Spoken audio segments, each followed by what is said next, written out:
तुला एक छोटीशी गोष्ट सांगतो. गोष्ट नाही, सत्य घटना आहे. मी फार पूर्वी जेव्हा पूजा अर्चा करायचो, त्यावेळेस जेव्हा मला 7:30 नव्हती, तेव्हा एका अशा संकऱ्या गल्लीमधून मी जात होतो आणि टू व्हीलरवर होतो आणि एक कुत्रं खाजवत होतं स्वतःला. मी फक्त असं पाय बाहेर काढला आणि त्या कुत्र्याला फटकन फटका बसला. ते केकटत गेलं. मला फार आनंद वाटला. हा 7:30च्या आधीचा काळ आणि 7:30 जेव्हा मला सुरू झाली तेव्हा, त्यानंतर त्याच गल्लीतनं मी जेव्हा जात होतो, माहीत नाही कशी, पण पहाटेच्या वेळेस 15-20 कुत्री माझ्या मागे लागली होती. म्हणजे या गल्लीतनं त्या गल्लीपर्यंत बाहेर पडत भर थंडीत मी घामाघूम झालो होतो. जर का मी गाडीवरनं हेलपडलो असतो आणि पडलो असतो तर कदाचित त्यांनी माझे लचके तोडले असते.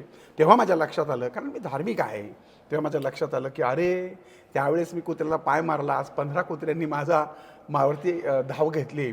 तर ही कर्माची लेखाजोखा, जो करेगा वो पाएगा, जो बोएगा वही पाएगा, असे शनी महाराज आहेत. त्यामुळं 7:30 पणवतीला न घाबरता तिचं स्वागतच करायला हवं. जर पणवती लागली असेल तर तुम्ही मगाशी सांगितलं सिंह राशीने हनुमानाची हो, उपासना हो, करावी, त्याचा जप प्रत्येक करावा. बरोबर आहे. ह्याच्यामध्ये तुला मग सांगतो 7:30 काय करावं? नाही, 7:30 शनी महाराज प्रमाण असतात.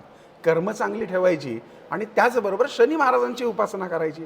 फार त्रास वाटला तर शनी महाराजांचे 23,000 जप आणि शांती करायची. छायादान करायचं, म्हणजे एका मातीच्या भांड्यामध्ये तेल घ्यायचं, कुठलंही घ्या, गोड तेल घ्या, तिळाचं तेल घ्या, त्याच्यामध्ये आपला चेहरा पाहायचा आणि ते तेल कुठल्या तरी मंदिरात किंवा एखाद्या गरजू व्यक्तीला दानधर्म करायचा. अनाथ अपंग विद्यार्थ्यांना दानधर्म करायचा. जेवढं सत्कर्म करता येईल तेवढं करायचं.